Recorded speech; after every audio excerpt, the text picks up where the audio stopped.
Hola a todos, mi nombre es Pierina y hoy me encuentro junto a Samuel y Gabriela para hablar un poco sobre Panamá en el mundo global. Quédense aquí y compartan con nosotros esta experiencia. Presentamos escenario político en Panamá. Muchos se preguntarán, ¿por qué es importante la política? En realidad es muy sencilla la razón, mas no la labor. Se debe a que por medio de esta, en nuestro país, se toman las decisiones día a día. La labor siempre ha resultado compleja.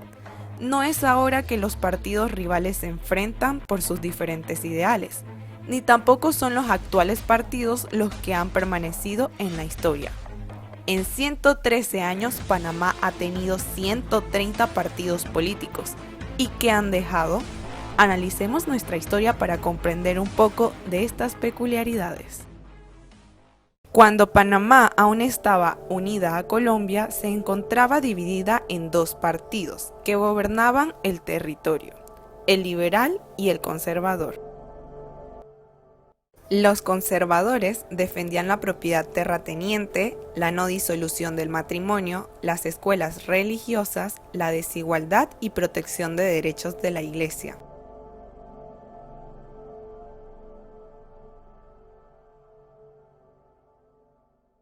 Los liberales defendían la educación pública, el divorcio, igualdad ante la ley y hacer públicos los bienes de la Iglesia. Este paradigma llevó a la Guerra de los 1000 días, la cual tuvo lugar de 1899 a 1902. Y como Panamá estaba unida a Colombia, fuimos afectados por esta guerra, dejando sin vida a un tercio de nuestra población y pérdidas de bienes materiales. Pero, ¿qué ocurrió después? Luego de aquel antecedente y de la separación de Colombia, en Panamá se mantuvo los dos partidos. Sin embargo, al pasar el tiempo triunfó el liberalismo, dando lugar a la fundación y consolidación de instituciones. Durante 42 de 65 años, fuimos gobernados por los liberales. El liberalismo se encontraba en su mejor momento, de 1912 a 1924, cuando uno de sus integrantes, Belisario Porras, fue 3 veces presidente. La dicha tuvo su fin con la llegada de los Estados Unidos, quienes impulsaron a los panameños a olvidar sus ideales, anteriormente enseñados por Colombia. De esta manera, Panamá se conservadurizó y capitalizó, declarándose así el fin del liberalismo en 1931. El siglo XX fue una constante búsqueda de orientación nacional y patriótica. Aquí aparecen grupos y organizaciones que promueven movimientos cívicos y políticos. Entre ellos podemos mencionar a Acción Comunal, fundada en 1920. Por profesionales como Armodio Arias, Manuel Valdés, Guillermo Ruiz y Arnulfo Arias. Dijeron no al Tratado Alfaro-Kellogg de 1926, el cual no permitía comercializar en la zona canalera.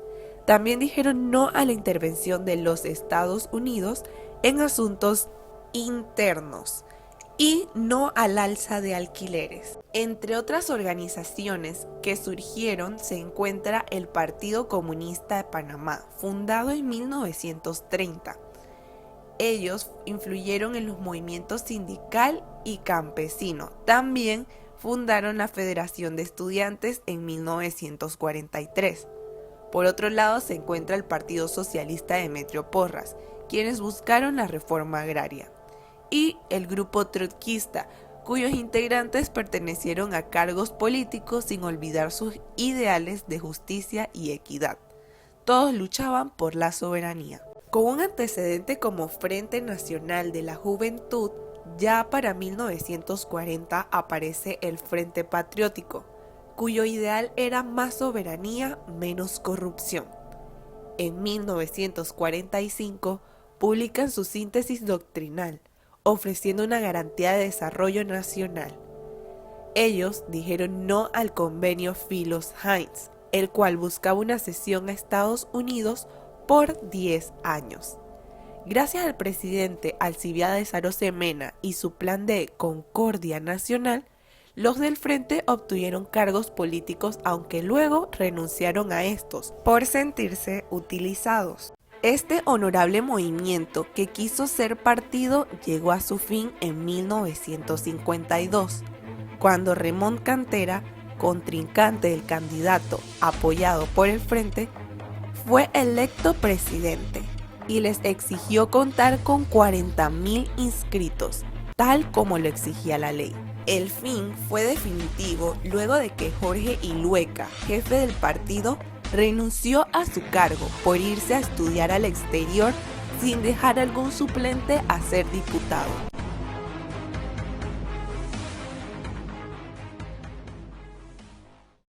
Décadas de 1950 y 60.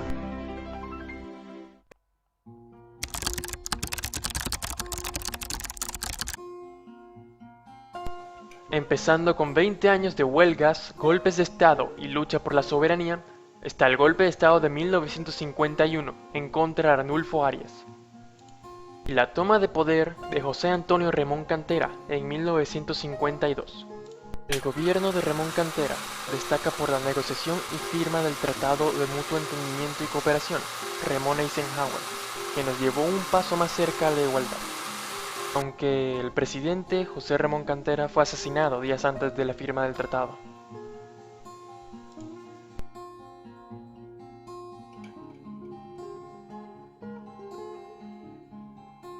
En 1958, estudiantes organizaron la Operación Soberanía, donde participaron estudiantes de distintas instituciones para sembrar banderas alrededor de la zona del canal.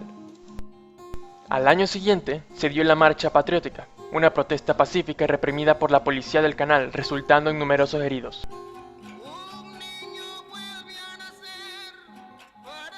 Estos dos sucesos fueron los antecedentes para los hechos dados el 9 de enero de 1964, cuando un grupo de estudiantes del Instituto Nacional avanza a la zona del canal para cumplir con el acuerdo y la izada de la bandera panameña, pero los estudiantes son atacados por estudiantes del Colegio Balboa y por policías.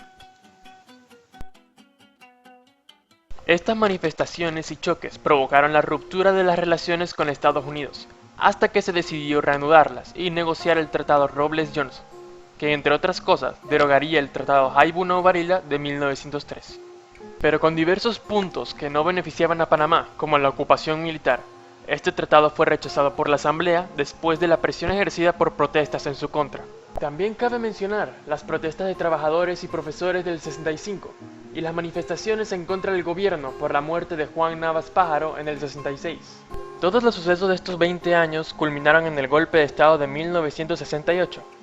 Se pueden encontrar distintas opiniones de expertos sobre las causas de este, pero sí estamos seguros de cuáles fueron sus consecuencias. Personas destacadas de la clase media se unen al poder político. Se dan mejorías en la legislación, la cobertura de la educación y la salud pública, el control de precios en comida y medicina, nuevos proyectos de infraestructura, como hidroeléctricas y redes telefónicas. Lo más importante fue oficializar la lucha por la soberanía, con el proceso de negociaciones y firma del Tratado Torrijos-Carter en 1977, que culminaría con Estados Unidos abandonando la zona del canal en 1999. Lo dicho anteriormente fue posible debido a la crisis del torrijismo, el cual es una expresión que identifica las luchas populares de los panameños por la plena independencia, el goce de nuestro principal recurso económico y del clamor de los sectores excluidos en la solución de los problemas sociales. Esto es lo que logra el general Omar Torrijos Herrera, quien logró alzar la nacionalidad panameña a un nivel nunca antes visto, en donde todo habitante del istmo se unió por una sola causa, la liberación nacional. Esto dio como resultado el 7 de septiembre de 1977 la firma de los tratados Torrijos-Carter, que por fin lograron ponerle fin a la presencia estadounidense en el Canal de Panamá. Después de la firma de estos tratados y de la muerte del general, quedó pospuesta la lucha por la liberación social, para la que el 11 de marzo de 1979 Torrijos había iniciado el proceso de construcción de un partido cuyo lema era nacionalista, popular e independiente, el Partido Revolucionario Democrático. Este partido se mantuvo en el poder hasta 8 años después de su muerte a costa de fraudes electorales, renuncias presidenciales, asesinatos y exilios. Ahora vamos a ver otro lado de la historia para mirar más de cerca la figura de un personaje muy importante. Tras participar en el golpe de Estado de 1968, el general Omar Torrijos puso a Manuel Antonio Noriega al frente del Servicio de Inteligencia G2. Entonces, después de la muerte del general y gracias a los lazos que había creado con la CIA, Noriega pasa a ser jefe del Estado Mayor del general Rubén Darío Paredes, jefe de la Guardia Nacional.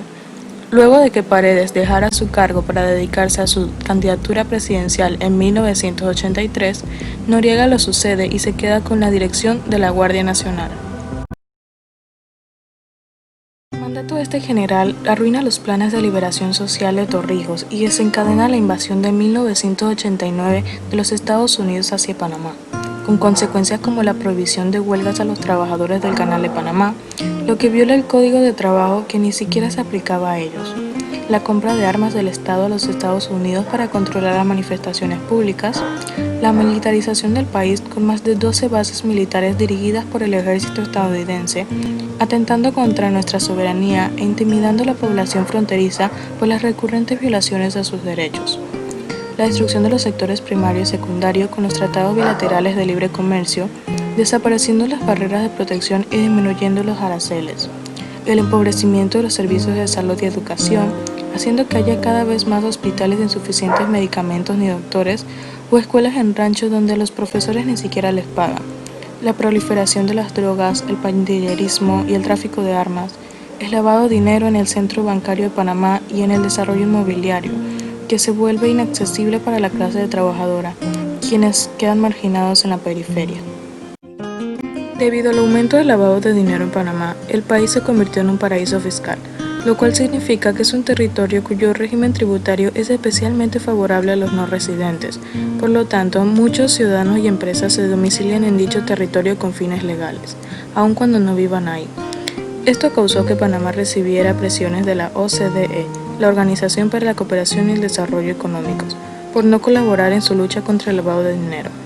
A esto se le suma que en abril de 2006 se da a conocer el caso de los Panama Papers. De todo esto, no solo el gobierno panameño, sino que muchos altos cargos de todo el mundo se vieron severamente afectados, a lo que nuestro gobierno niega por completo el título de paraíso fiscal, incluso siendo reconocido como el paraíso fiscal que se rehúsa a hacerlo. En conclusión, podemos decir que Panamá ha pasado por mucho para lograr llegar a donde se encuentra ahora. Ha sufrido la lucha de partidos políticos ajenos, la manipulación de grandes países como lo es Estados Unidos, manifestaciones internas, huelgas, asesinatos, conspiraciones, golpes de Estado, corrupción, narcotráfico, dictadores, invasiones, influencia extranjera, y podemos estar seguros que muchas otras cosas que no se alcanzan a mencionar en un módulo o en una presentación. Todo para ser lo que somos hoy en día, una nación soberana con su propia bandera, himno y constitución, sus propios partidos políticos, presidente y fuente de recursos. Sin embargo, eso no quiere decir que ya no podamos mejorar.